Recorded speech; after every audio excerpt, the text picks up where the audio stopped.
أصل بطولك يا وطن. قصيدة جديدة لرفعت المرصفي.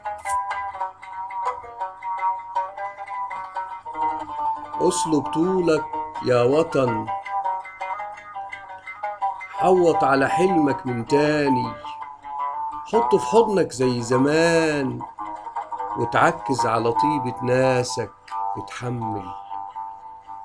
عارفينك من يومك وانت أمير على كل الأوجاع، من يومك وانت بتركب وجعك زي حصان حرنان والجامو ملفوف على ايدك، من يومك وانت بتفرد جلدك لولادك وتنام على ورق الملح وتغني،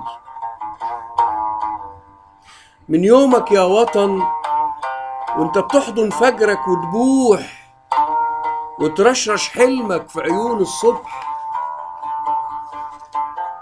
من يومك والصبر متبت في ضلوعك ومقويك ومخليك زي ضلوع البحر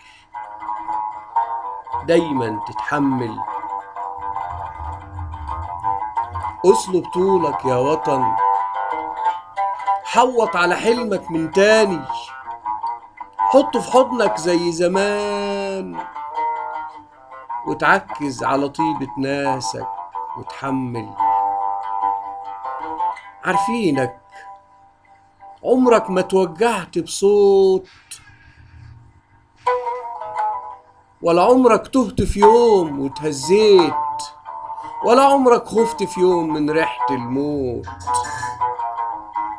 من يومك والصبر متبت في ضلوعك ومقويك ومخليك زي ضلوع البحر دايما تتحمل.